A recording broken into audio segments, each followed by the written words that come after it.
venture into natural hormone replacement therapy, there are a lot of misconceptions. I talk with women often about questions in regards to hormone therapy and different types. So I really want to kind of just demystify some of these issues. And so let's start with some of these terms here. The first term I want to mention is conventional. And what I mean by conventional hormone replacement therapy, particularly estrogen, is an estrogen that you can receive at Walgreens or CVS, a typical pharmacy. And you can get Premarin, which comes from pregnant horse's urine, as a form of hot flash or menopausal relief. And more commonly, hopefully, estradiol is often prescribed to take orally in a pill form. There are lots of patches.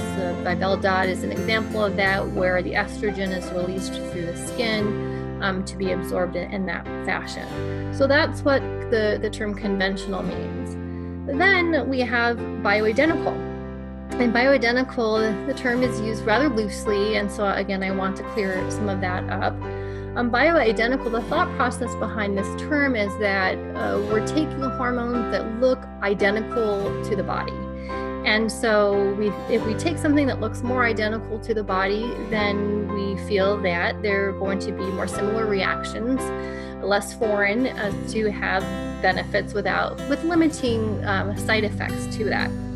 And so bioidentical hormones can be in a conventional form as they can be in a compounded form. And a lot of that is confusing to many. Compounding, I'll talk even more about in a second, but just roughly compounding hormones, or where we use a compounding pharmacy, physicians can call in any level or amount of hormone to the compounding pharmacist and any route they need to have it administered.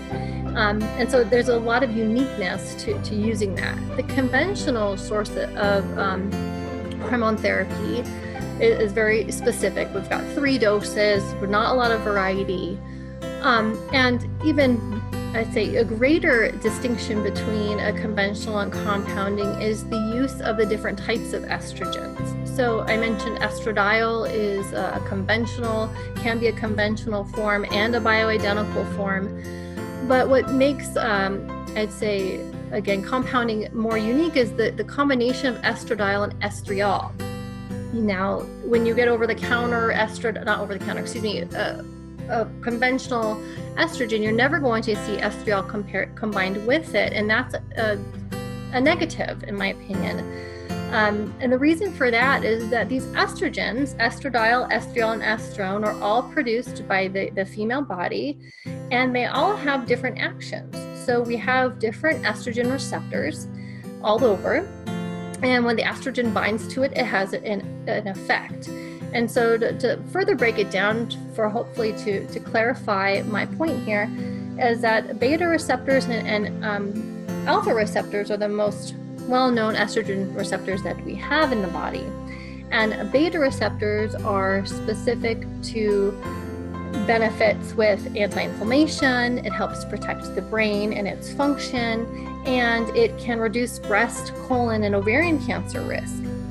And then we have the estrogen receptor alphas. They help with bone formation, which of course is extremely important for bone density, neuroprotection, again, for the brain. And then we have this receptor more commonly utilized when breasts are beginning to be developed in puberty. And so any breast gland development is a factor for the estrogen receptor alpha, and then cancer is promoted when this alpha is stimulated.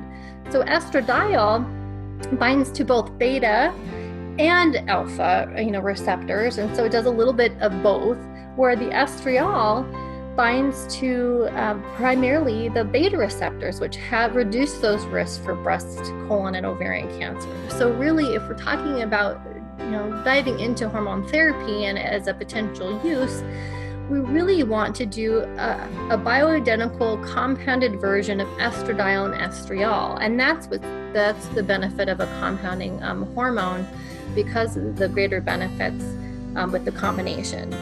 And we don't use estriol alone because it's just not as effective as estradiol. So if we want to get benefits with hot flash reduction and mood potentially, then we have to have estradiol in the picture, but we just really want to either do 20% of estradiol and 80% of our formula estriol, all the way up to like a 50-50 change. So I know that's a lot of information, but I really wanted to convey the differences because, again, there is a lot of misconceptions about the differences in the hormones.